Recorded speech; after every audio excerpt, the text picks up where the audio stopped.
코스피가 8거래일 연속 하락했습니다. 오늘 코스피는 0.89% 내린 3,143.09포인트의 장을 마쳤습니다. 원달러 환율이 1,170원을 돌파했습니다. 11개월 만에 최고치를 기록한 가운데 추가 상승은 제한적이라는 분석이 나옵니다.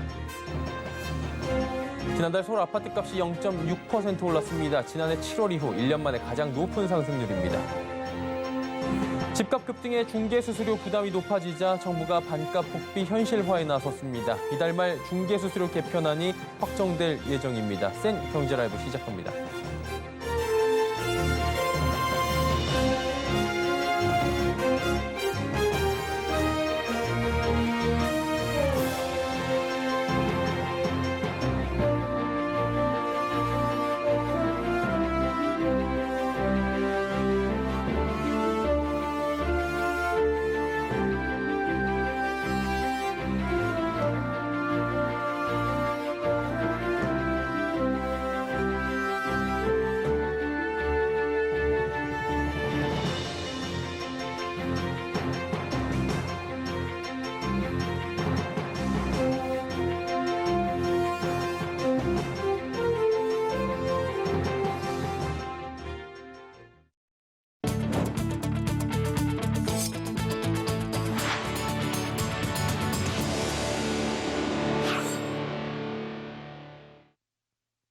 시청자 여러분 안녕하십니까? 센 경제라이브 서정덕입니다.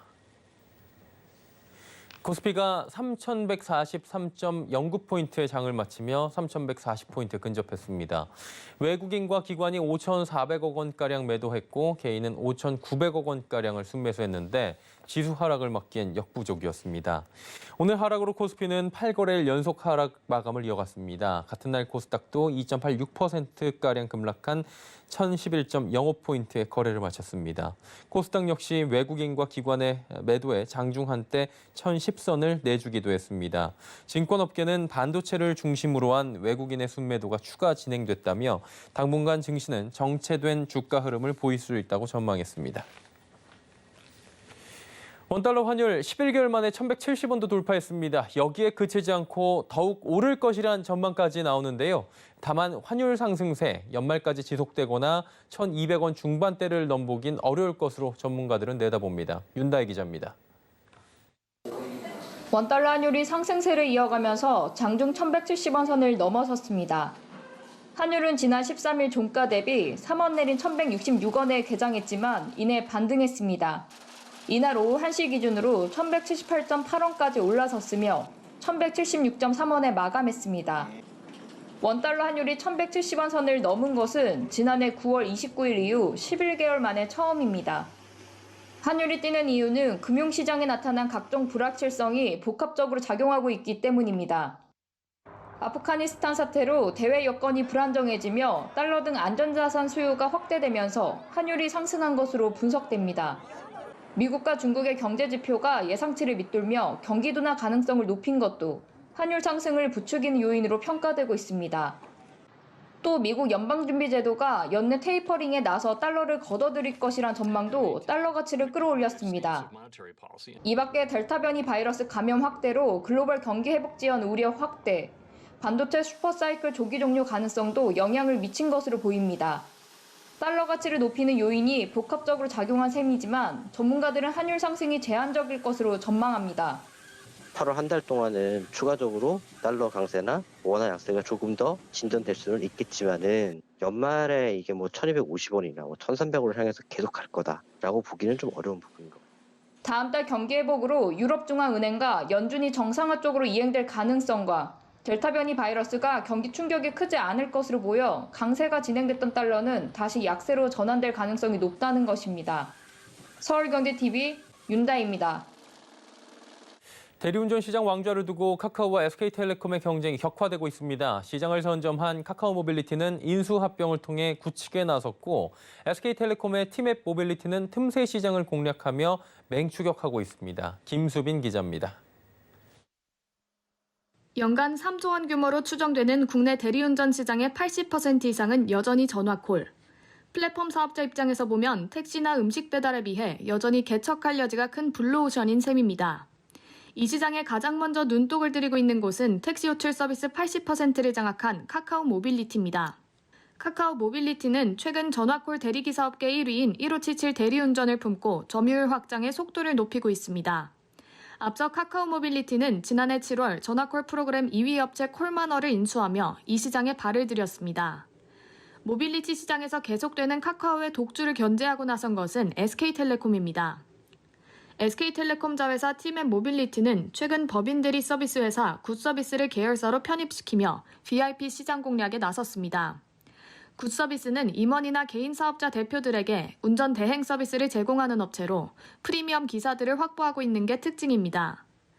팀앤모빌리티는 이처럼 기존 심야 시간 취객을 상대로 한 대리운전과는 차별화된 수요를 창출해 틈새를 파고들겠다는 전략입니다. 여성, 노약자, 골프족, 탁송 등 낮에 특수한 상황에 있는 사람들이 이용하는 운전대행 서비스가 컨셉입니다. 이를 위해 시간제 수행기사 서비스 모시러를 운영하는 버틀러와 업무 협약을 체결하기도 했습니다. 고객 확보에 맞춰 가입 대리기사 확보 경쟁도 치열해질 전망입니다. 후발주자 입장인 팀앤모빌리티는 신규 가입 대리기사에게 요금 20%의 중개수수료를 첫 3개월간 면제하며 대리기사 확보 경쟁에 불을 댕겼습니다. 서울경제TV 김수빈입니다. 한국부동산원이 조사한 7월 전국 주택가격 동향에 따르면 서울 아파트값은 0.6% 올라 전달과 비교해 상승폭을 크게 확대했습니다. 지난해 7월 이후 1년 만에 가장 높은 상승률입니다. 경기도 역시 이 기간 1.32%에서 1.52%로 오름폭이 커졌습니다. 전국 대부분 지역에서 주택 매매 가격과 전월세 가격 상승폭이 모두 커진 것으로 나타납니다. 재건축 규제 완화 기대감, 또 수도권 광역 급행철도 개발 호재로 아파트값이 치솟고 있다는 분석입니다. 특히 정부가 집값을 잡기 위해 다양한 공급 확대 방안을 내놓고 있지만 오히려 지난해에 비해 상승세가 더 빨라졌다는 분석도 나옵니다. 수도권은 지난해 7월까지 누적 3.96% 올랐지만 올해는 7.63%로 누적 상승률이 2배에 육박한 것으로 나타납니다.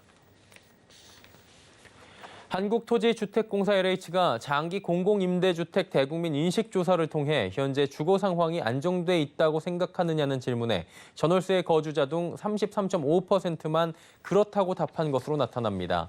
자가주택 거주자는 63.6%가 그렇다고 답해 인식의 차이를 보였습니다. 거주 불안의 이유로는 월세나 전세 보증금 지출 부담이 크다거나 최근 전세값 상승으로 같은 금액으로 같은 수준의 주거 환경을 유지할 수 없을지도 모른다는 불안감이 있다는 답이 나왔습니다. 보고서는 부동산 투자를 통한 자산 증식 사례를 다수 목격하며 좋은 직장에서 월급을 받아도 재테크 잘한 것만 못하다는 인식이 강화됐고 지금 집을 소유하지 않으면 앞으로 집값이 더욱 올라 사지 못해 실패한 인생이 될 수 있다는 압박감이 커지며 위기의식이 높아졌다고 분석했습니다. 한편 이와 같은 결과는 LH가 인공지능 빅데이터 전문기업인 바이브 컴퍼니에 의뢰해 작성한 장기 공공임대주택 대국민 인식조사 최종 보고서에 남겼습니다. 표본 3,000명을 활용한 정량조사와 함께 부동산 전문가, 언론인, 임대주택 거주자 등을 대상으로 한 심층 인터뷰 등이 반영된 결과입니다.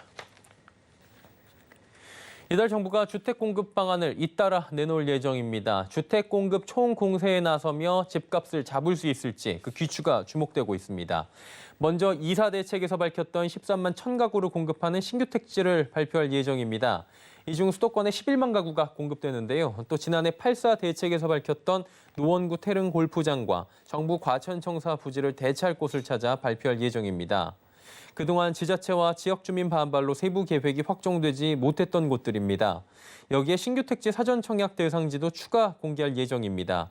공공택지 민영주택이나 공공재개발, 도심 공공주택 복합사업 등 2사 대책 도심 개발 사업지에도 사전 청약을 실시하는 겁니다.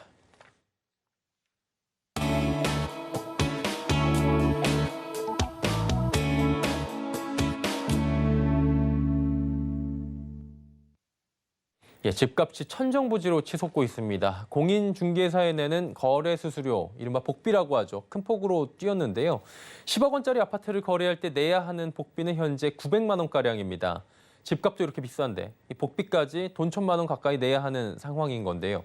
이 정부가 중개수수료 개편에 나서고 있는 가운데 3가지 안이 공개됐다고 합니다. 부동산부 설석용 기자 연결해서 짚어보도록 하겠습니다. 설 기자 나와 있습니까? 네, 안녕하십니까? 집값이 올라가면서 이제 이게 비례돼서 올라가다 보니까 중개 수수료도 부담이 되고 있는 건데 현재 어느 정도 수준입니까? 네, 현재 실행 중인 중개 보수는 매매 가격 기준 총 5가지 구간으로 나누어 일정 요율을 곱해 정하고 있습니다. 최고 요율 기준 5천만 원 미만은 0.6%, 5천만 원에서 2억 원 미만은 0.5%, 2억에서 6억 원 미만은 0.4%, 6억에서 9억 원은 0.5%, 9억 원 이상은 0.9%입니다. 예를 들어 10억 원짜리 주택을 매매할 경우 0.9%를 적용해 중개 수수료는 900만 원을 내야 합니다. 또 매매 가격 7억 원짜리 주택을 거래하게 되면 0.5% 요율을 곱해 중개 수수료는 350만 원이 듭니다. 한국부동산원 자료에 따르면 서울의 평균 아파트 값은 11억 원을 돌파했고 중위 아파트 가격이 9억 원 선을 넘은 것으로 조사됐습니다. 다시 말하면 서울에서 아파트 거래가 이루어졌다고 하면 평균적으로 돈 1,000만 원 정도가 중개 수수료로 발생한다는 얘기입니다. 영혼까지 끌어모아 아파트 매매를 시도할 때 1,000만 원 정도 더 염두하고 자금 조달 계획을 세워야 하는 겁니다. 국민권익위원회가 올해 2월부터 중개보수 개편을 권고함에 따라 정부와 관련 기관 논의가 시작됐는데요. 정부가 정부 중개수수료 개편에 나선 것은 2014년 이후 7년 만입니다. 개편안은 6억 원 이상 아파트 거래에 대한 인하율을 적용하고 최대 상한율을 0.9%에서 0.7%로 내리자는 게 골자입니다. 이게 중개수수료 1,000만 원 시대라고 해도 무방한 게 지금 중위 가격이 서울이 11억 원이 넘어가니까 0.9 곱하면 1,000만 원 됩니다. 아파트 사려고 하시는 분들은 매매 가격이 1,000만 원 지금 더 있어야 되는 게 현실인 것 같은데요. 오늘 그래서 수수료 관련 개편 토론회 열렸다고 하는데 윤곽 드러났습니까? 어떤 내용 나왔어요? 네, 정부가 수요자들의 부담과 시장 혼란을 최소화하기 위해 3가지 중개수수료 개편안을 공개했는데요. 먼저 1안은 거래금액 2억 원에서 12억 원의 상환율을 0.4%로 정하고 12억 원 이상은 0.9%에서 0.7%로 낮추자는 내용입니다. 2안은 2억 원에서 9억 원의 상환율을 0.4%로 9억에서 12억 원은 0.5%, 12억에서 15억 원은 0.6%, 15억 원 이상은 0.7%로 적용하자는 내용입니다. 9억 원 이상 요율을 세분화한 겁니다. 마지막 3안은 2억에서 6억 원까지 0.4%, 6억에서 12억 원까지 0.5%, 12억 원 이상 0.7%로 구간별 누진적 요율을 적용하는 방식입니다. 3가지 개편안 중 어떤 것이 소비자에게 유리한지는 매매 가격에 따라 다릅니다. 예를 들어 12억 원짜리 주택을 구입할 경우 중개보수 상한액은 2안이 720만 원, 1안과 3안이 840만 원입니다. 2안이 1안과 3안보다 120만 원 저렴한 겁니다. 9억 원짜리 주택을 살 경우에는 1안이 360만 원, 2안과 3안이 450만 원으로 1안보다 90만 원 비쌉니다. 3안은 다른 안보다 저렴한 가격대는 발생하지 않습니다. 수도권에서 10억 원짜리 주택은 지금 이런 말씀드리긴 뭐하지만 흔해지다 보니까 중개수수료가 지금 절반 가까이 낮아진다는 해석이 와닿을 수 있을 것 같아요. 그리고 임대차 중개수수료도 저렴해진다고요? 네, 임대차 중개수수료 역시 3가지 개편안에 따라 나눠서 살펴볼 수 있습니다. 소비자 부담을 낮추는 동시에 전월세 중개 보수가 매매 중개 보수를 역전하는 현상을 해소하는 데 설계 목적이 있습니다. 3억 원 이상 6억 원 미만의 가격 구간에서 보수요율을 기존보다 0.1%포인트 낮게 적용한다는 게 골자입니다. 먼저 1안은 최대 상한요율을 0.8%에서 0.6%로 낮추고 3억에서 6억 원 요율 상환은 0.4%에서 0.3%로 낮아집니다. 1억 원 미만까지는 현행과 동일합니다. 2안은 1억 원에서 9억 원까지 0.3%, 9억에서 12억 원은 0.4%, 12억에서 15억 원은 0.5%, 15억 원 이상은 0.6%의 상환을 적용합니다. 2안이 확정될 경우 9억 원짜리 임대차 거래 수수료 상한은 현행 720만 원에서 절반인 360만 원으로 저렴해집니다. 3안은 1억에서 6억 원까지 0.3%, 6억에서 12억 원까지 0.4%, 12억 원 이상 0.6%로 낮아집니다. 정부 중개수수료 개편안 추진에 대해서 공인중개업계 지금 반발도 굉장히 심하다고 들었는데 입장이 어떻습니까? 네, 정부가 지난 2월부터 국민권익위원회와 한국공인중개사협회 등과 논의를 이어왔는데요. 공인중개업계는 정부가 공인중개사들에게 일방적인 희생을 강요하고 있다고 반발하고 있습니다. 앞서 3가지 개편안을 소개해드렸는데 이 중 정부는 이 안에 대해 힘을 싣고 있는 것으로 알려졌습니다. 공인중개사협회는 4만 수용을 강력히 주장하고 있습니다. 박용현 한국공인중개사협회 회장은 오늘 오전 정부 세종청사 앞 중개보수 인하 결사 반대 시위 현장에서 고가주택 기준 9억 원을 상향한다는 데에는 동의한다며 그런 의미에서 9억 이상 요율을 낮추는 3안이 우리 입장과 가장 근접하다고 설명했습니다. 박 회장은 중개수수료가 업무에 비해 지나치게 높다는 의견에 대해서는 중개사는 실제 거래 가격이 적당한지 조정할 여지는 없는지 등을 거래 당사자들 사이에서 조율할 뿐 아니라 대출알선, 이사 안내 등 종합적인 서비스를 제공하고 있다고 반박했습니다. 그러면서 집 한번 보여주고 보수를 받는 것으로 생각을 하고 있는데 중개수수료는 성공보수라며 아무리 일을 열심히 해도 계약까지 가지 못하면 보수가 하나도 없는 일이라고 설명했습니다. 박 회장은 이날 오후 3시부터 단식 투쟁에 돌입했고 정부가 국토부와 있는 이안을 최종 결정한다면 대선 전까지 투쟁을 이어간다는 계획입니다. 박 회장은 최종안이 4만 수준이면 나름대로 수긍할 수 있지만 생존권이 달린 문제인 만큼 이안은 받아들일 수 없다며 집값 폭등을 야기한 정부의 정책 실패와 이를 공인중개사에게 전가하려는 행위 등에 대해 전국적으로 시위를 이어갈 것이라고 말했습니다. 현재 공인중개업계는 국토부와 청와대, 국회, 민주당사 등 앞에서 중개보수 개편안에 대한 반대 1인 릴레이 주의를 진행하고 있습니다. 국토부는 이날 오후 중개보수 및 중개서비스 개선 방안 토론회를 개최했고 국민과 관련 학계 등의 다양한 의견을 청취했습니다. 이르면 이번 주 중 최종안을 마련한다는 방침입니다. 집값이 올라가면서 중개수수료 덩달아 올라갔고요. 소비자들에게는 부담이 될 수밖에 없는 금액이 된 겁니다. 정부가 중개수수료 개편안을 추진하면서 진정에 나섰더니 공인중개사들은 생존권이 달린 문제라며 반발을 하고 있는 상황인 거죠. 부동산 정책이 실패한 정부가 중개업계 희생만을 강요한다며 투쟁 의지도 함께 밝힌다라고 전해드렸는데요. 정부가 1, 2, 3안 가운데 어떤 안을 최종 선택할지 또 관심이 모아지는 부분입니다. 부동산부의 설석용 기자에게 이야기 들어봤습니다. 잘 들었습니다. 감사합니다.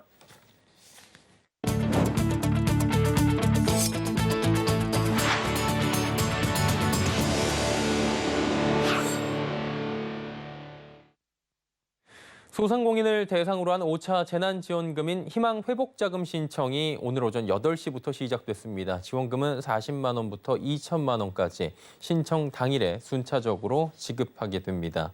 정부의 집합 금지로 영업을 못했거나 영업시간 제한으로 인한 매출 감소, 경영위기 사업체 등 3가지 유형에 따라 지원이 이루어지게 되는데요. 희망회복자금 인터넷 홈페이지에 접속하게 되면 신청할 수 있습니다. 오늘과 내일은 사업자 등록번호 끝자리 기준 홀짝제로 신청이 진행되고 모레부터는 홀짝 구분 없이 가능합니다.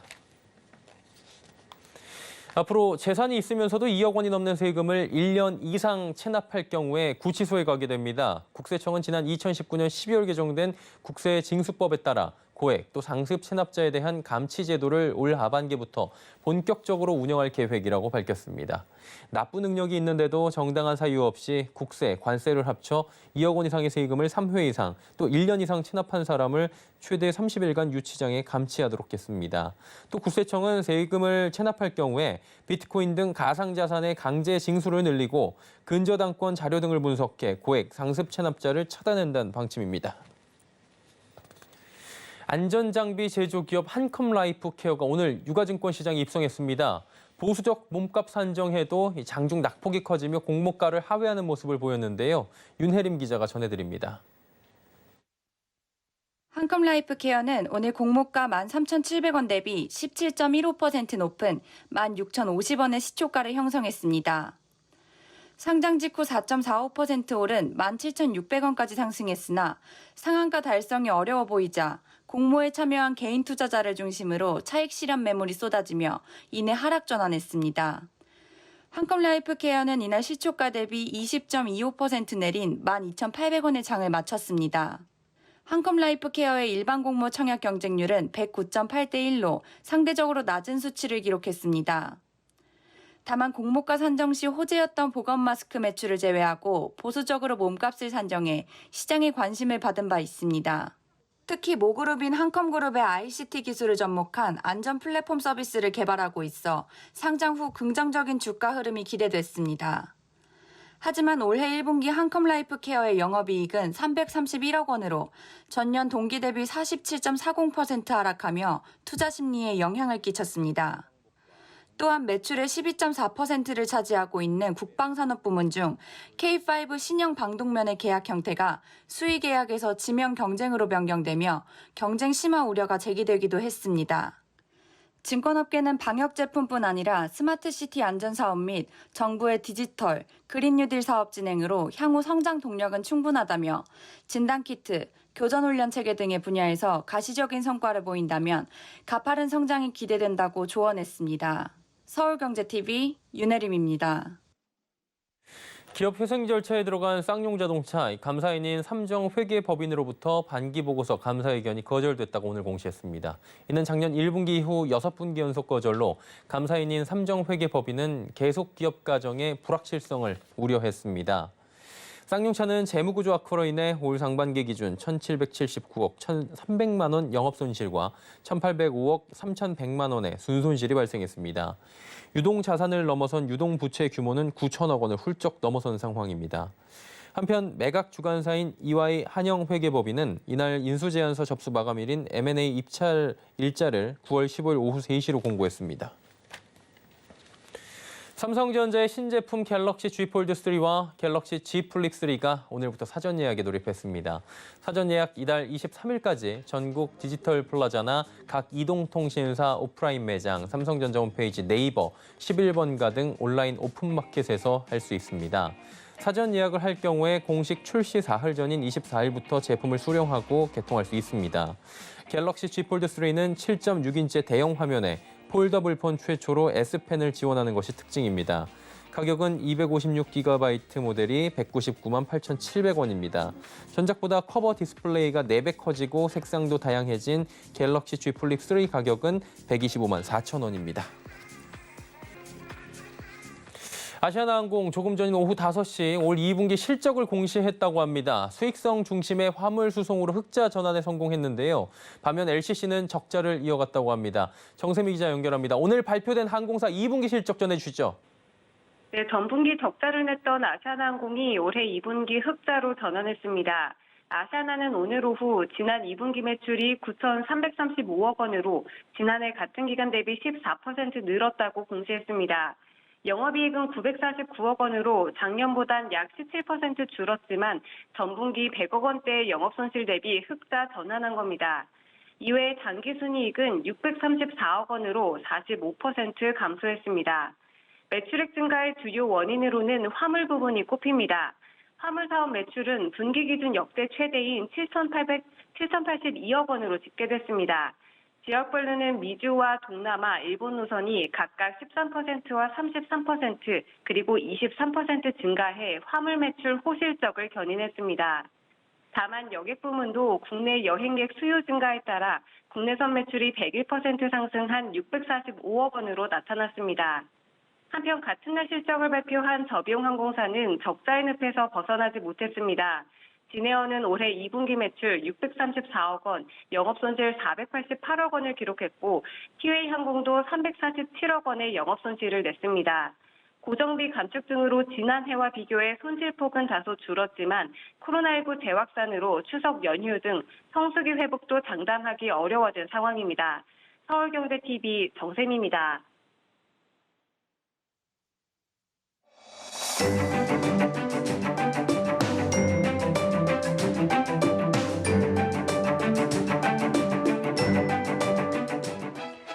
안녕하세요. K웨더 라이프스타일 리보 박유라입니다. 오늘도 서쪽과 일부 내륙을 중심으로 30도 안팎의 낮더위가 이어졌습니다. 한편 현재 위성 영상을 보면 대기 불안정으로 인해 경상 내륙으로 소나기가 오고 있는데요. 오후까지 한때 내릴 때가 있겠고 양은 5에서 40mm가 되겠습니다. 내일도 소나기와 비 소식이 있습니다. 제주는 아침부터 종일, 남해안은 낮부터 저녁 사이에 비가 오겠고요. 충청 이남 내륙은 오후 한때 소나기가 지나겠는데요. 양은 제주에 10에서 50, 그 밖의 지역은 5에서 30mm가 되겠습니다. 집중적으로 강하게 쏟아질 때가 있겠고요. 돌풍과 벼락이 동반되기도 하겠습니다. 외출 시 우산을 챙기시고요. 안전사고에 유의하셔야겠습니다. 내일은 동해 북부 해상에 위치한 고기압의 가장자리에 들겠습니다. 낮 동안 30도 안팎까지 올라 더운 곳이 많겠고요. 동해안은 동풍의 영향으로 비교적 선선함이 감도겠습니다. 다음은 자세한 지역별 날씨입니다. 중부지방 구름 많겠고 충청도로 오후 한때 소나기가 오겠습니다. 낮 동안 서울 32도, 대전은 31도로 덥겠습니다. 동해안 구름 많은 하늘이 예상됩니다. 낮 기온 속초와 강릉, 울진 25도로 크게 덥지 않겠습니다. 남해안과 제주에는 비가, 그 밖의 내륙은 소나기가 내리겠습니다. 한낮 기온 광주와 대구 30도까지 오르겠습니다. 남해상으로 비가 오겠고요. 물결은 전해상에서 최고 2.5m로 약간 높게 일겠습니다. 당분간 30도 안팎의 낮더위가 지속되겠고요. 곳곳으로 비와 소나기 소식이 잦겠습니다. 날씨였습니다. 생경제라이브 저희가 준비한 소식은 여기까지입니다. 편안한 저녁 시간 보내시길 바랍니다. 고맙습니다.